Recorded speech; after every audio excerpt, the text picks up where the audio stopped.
Well guys, the time has finally come and we are behind the wheel of this all-new 2023 Honda Pilot. This is the elite trim level, so the highest end Pilot you can get, and we are about to take it out in a spin, see how the most powerful, biggest Pilot is behind the wheel.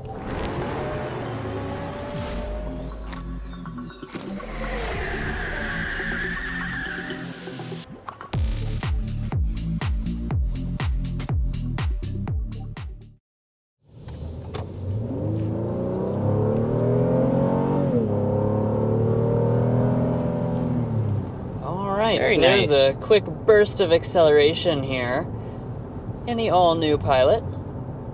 So, as we have stated previously, the most powerful Honda Pilot ever. Now, it's not by a ton. It's actually just by 5 horsepower, but nevertheless, it still does have that new 3.5-liter V6 engine, 285 horsepower, 262 pound-feet of torque. And, you know, guys, I think this is probably important to you, at least from the comments we see from you guys down below. It's got a V6 still. Yeah. And, you know, a lot of things smooth and refined. Exactly. Yeah. A lot of the competition is moving to 4-cylinder turbos, including probably the Pilot's biggest competitor, which I would say is the Toyota Highlander. That one has moved now to a turbo 4-cylinder. So we do still have the smooth and refined V6 experience here. And, you know, I think a lot of you guys are going to appreciate that.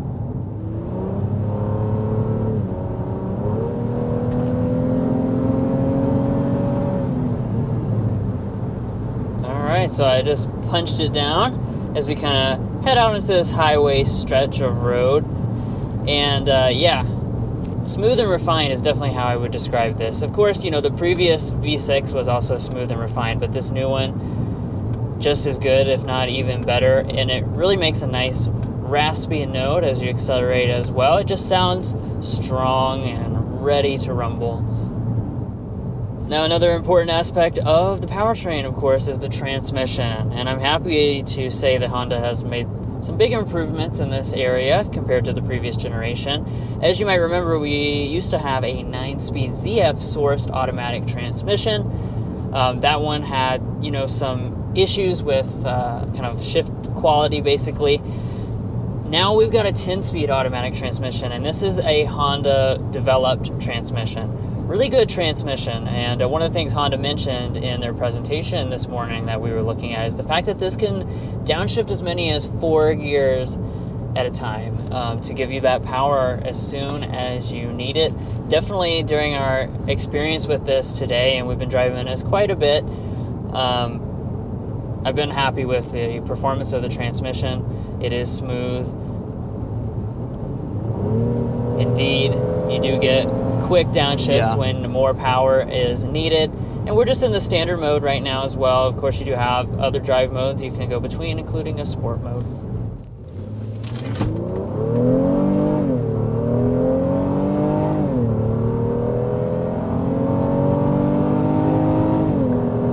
All right, really strong that was motor. 60. Yeah. We were going definitely uphill a little bit there. But, yeah. Feels nice and strong. I say that's a typical acceleration for this class. Probably actually a little above average, would you say? Yeah, I'd say slightly above average. This is a bigger option than the rest of the segment, so that extra power doesn't really equate to too much. But I do want to talk about your ride quality, because that, of course, is a big thing with the Honda Pilot. This is a family 3-row SUV. So how does it ride? Well, here in the elite trim level, I am super happy with the ride quality. The seat's incredibly comfortable. We're about to go over a bridge.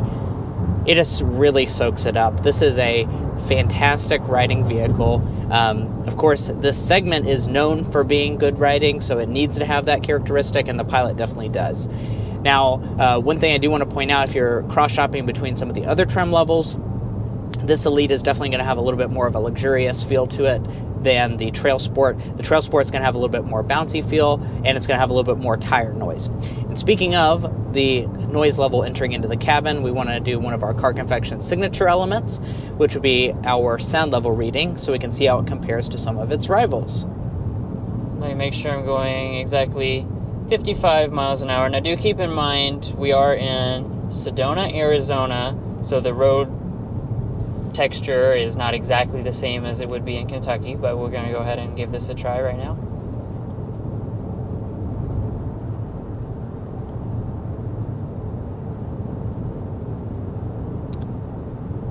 .6 is our official Car Confections reading.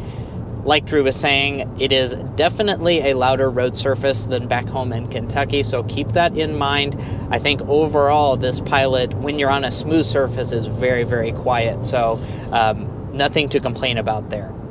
Now, of course, a three-row family crossover is never a sporty vehicle, but Honda has moved this onto their new light truck architecture. And one of the big benefits of that is the fact that this is a more rigid chassis than before, quite a bit more rigid as a matter of fact. Going around some of the corners and some of the driving we've been doing throughout the day, I think I can tell that. It does feel like this vehicle is quite a bit more buttoned down than it was in the previous generation. Like I said, it's not super sporty by any means, but it does have a nice sense of control, which is really reassuring when you're driving a big three-row crossover like this. As far as the steering is concerned, Honda also said they made some improvements here. It is definitely very, very light. That's what you expect in this class, but you could pretty much turn the steering wheel, especially in normal mode with like one finger. Sport mode firms it up ever so slightly, but it's not a big change. It's definitely going to be a very light steering that's going to be very easy for you to maneuver in tight places. All right, and moving along, I do want to point out that you are going to have standard front-wheel drive or optional all-wheel drive on the Pilot. Unless you choose the Trail Sport or Elite trim levels, those will be all-wheel drive as standard equipment, and it's also a torque vectoring all-wheel drive setup, so that's certainly a unique benefit for this Pilot. And as far as your fuel economy is concerned, you're going to be sitting at 19, 27, 22 miles a gallon combined with front-wheel drive. It will drop down to 21 mpg with all-wheel drive, and if you go for the Trail Sport, it's going to be 20 mpg combined. Now, that is actually a 1 mpg reduction over the previous generation Pilot. Yeah, and of course, we're talking a lot about the smooth, refined V6, but that is a little bit of the penalty you pay because that's 3 mpg combined behind the turbo 4-cylinder Highlander, for example. Yeah. So, just keep in mind, I know different people think different ways, but obviously maximum fuel savings, you might want that turbo 4-cylinder in some of the competition. Smooth and refined V6, then you might want something like the Pilot. Yeah. Maybe if Honda would in the future add a Pilot hybrid, maybe it would get better fuel economy like the Toyota Highlander has. And it wouldn't be a Car Confections review without the Slam Dunk and Airball, which of course is our favorite aspect and our least favorite aspect.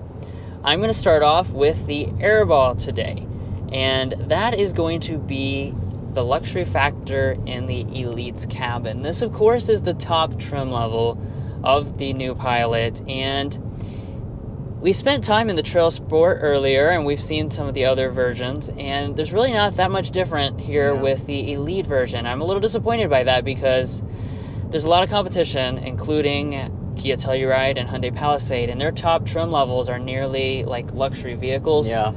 This doesn't seem to compare that well to those two in terms of luxury factor because it's mostly the same as the lower trim levels. Yeah, and as far as your Slam Dunk is concerned, one of the really awesome elements about this Honda Pilot is just the overall practicality. Honda really knocks that out of the park every single time. This new Pilot is no different. I really like that removable seat in the second row. That's a unique feature that most in the segment, or actually this is the only one in the segment that has that removable seat. And also you just have a really large amount of space, especially in the cargo department. So the Honda Pilot really does a good job there. And lastly, let's go ahead and talk about the warranty. If you choose to buy one of these Honda Pilots, you're going to be looking at a 3-year, 36,000 mile basic warranty, 5-year, 60,000 mile powertrain warranty, and new for 2023, you do actually have 3 years of complimentary maintenance for this Honda Pilot, which is a nice little benefit. That's even more than Toyota offers with the 2 years of complimentary maintenance that they have on the Highlander. But overall, the Pilot continues to be a large, comfortable, very family-focused 3-row crossover, and this new generation really just improves on all of the fundamentals, plus gives you a new rugged design and a new rugged trim level, which actually can really hold its own out on the trails.